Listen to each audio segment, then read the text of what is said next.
ओम नमः शिवाय। हर हर महादेव।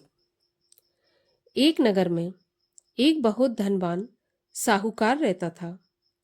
उसके घर में धन की कोई कमी नहीं थी, परंतु वह बहुत दुखी था क्योंकि उसके कोई पुत्र नहीं था। वह इसी चिंता में दिन रात दुखी रहा करता था। पुत्र की कामना के लिए वह प्रत्येक सोमवार को शिवजी का व्रत और पूजन किया करता था तथा सायंकाल मंदिर जाकर शिवजी के सामने दीपक जलाया करता था।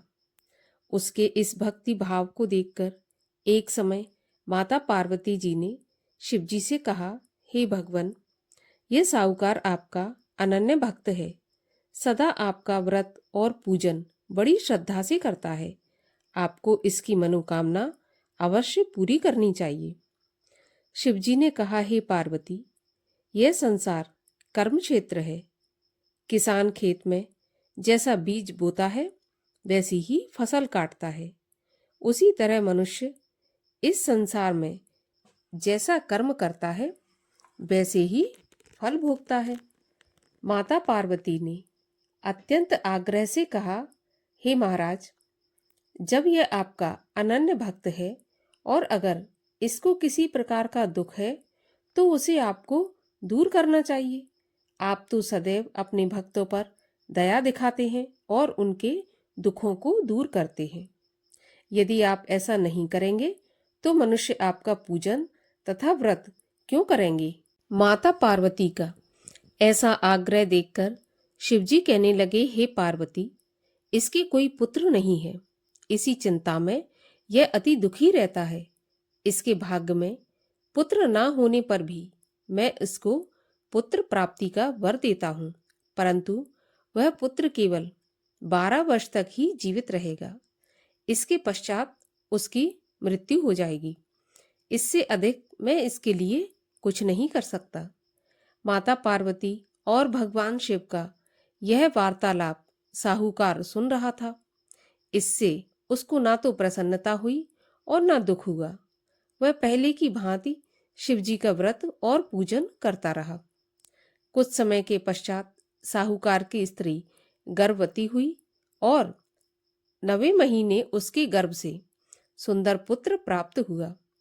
साहूकार के घर में बहुत खुशी मनाई गई, परंतु साहूकार तो यह जानता था कि उसकी केवल 12 वर्ष की ही आयु है, इसलिए उसने अधिक प्रसन्नता प्रकट नहीं की और ना ही यह भेद किसी को बताया। जब वह बालक 11 वर्ष का हो गया तो बालक की माता ने उसके पिता से उसका विवाह करने के लिए कहा। साहूकार ने कहा, अभी मैं इसका विवाह नहीं करूंगा, मैं अपने पुत्र को काशी पढ़ने के लिए भेजूंगा। साहूकार ने बालक के मामा को बुलाकर उसको बहुत सा धन देकर कहा, तुम इस बालक को काशी पढ़ने के लिए ले जाओ और रास्ते में जिन जिन स्थानों से भी जाओ, यज्ञ करते, ब्राह्मणों को भोजन कराते तथा दक्षिणा देते हुए जाना। दोनों मामा भांजे यज्ञ करते हुए ब्राह्मणों को भोजन कराते तथा दक्षिणा देते काशी की ओर चल पड़े। रास्ते में एक शहर पड़ा। उस शहर में राजा की कन्या का विवाह था, परंतु जो राजकुमार विवाह कराने के लिए आया था वह एक आंख से काना था।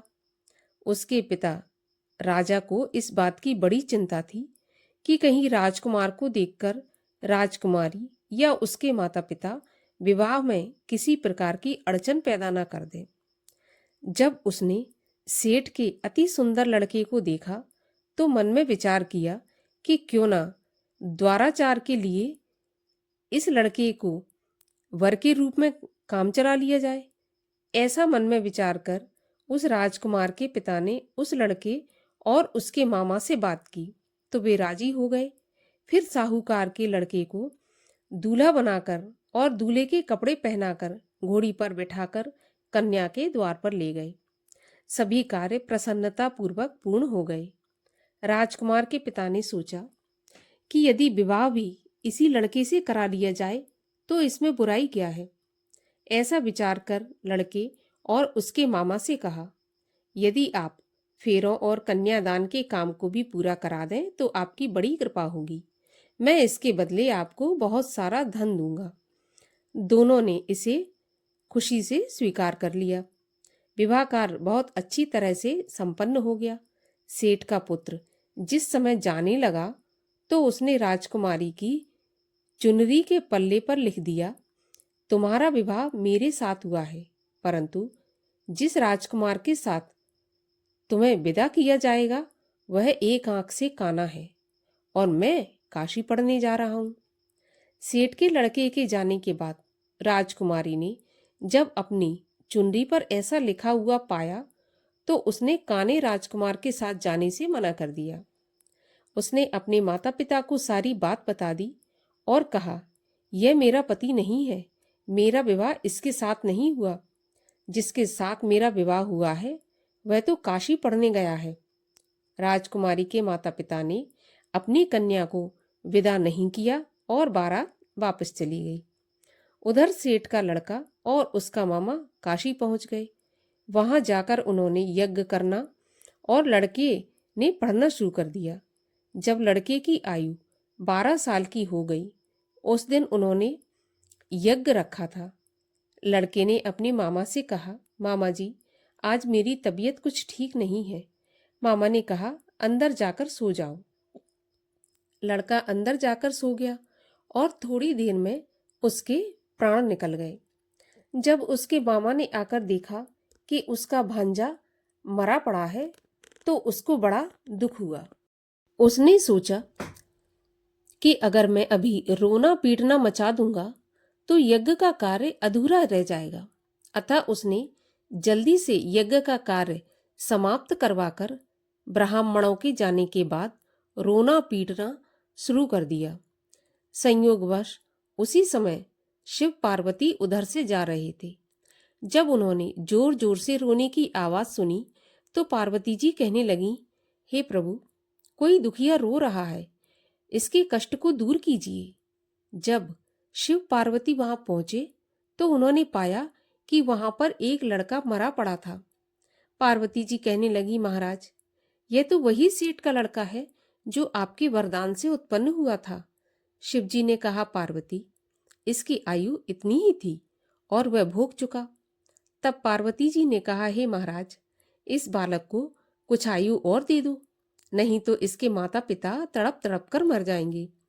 माता पार्वती के बार बार आग्रह करने पर शिव जी ने उसको जीवन का वरदान दे दिया।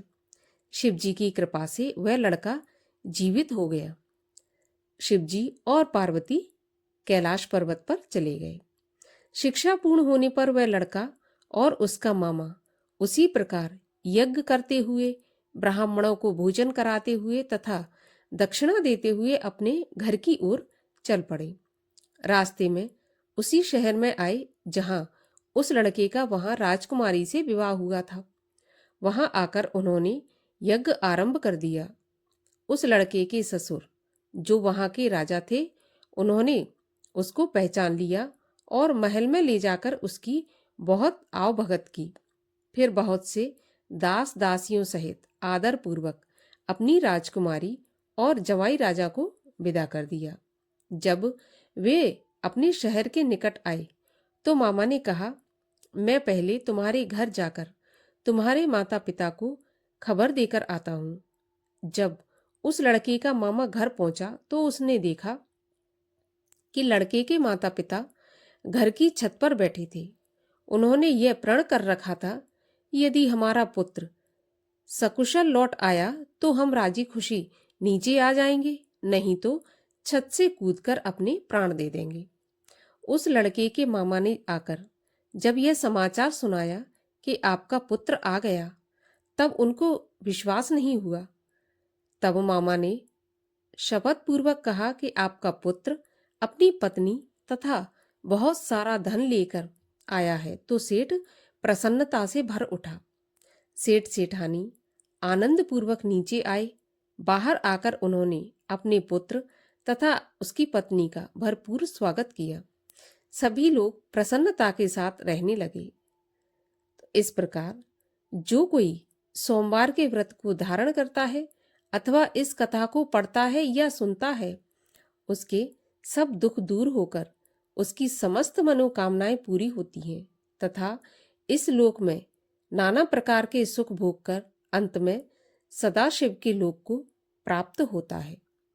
बोलिए भगवान शंकर की जय हो, माता पार्वती की जय हो।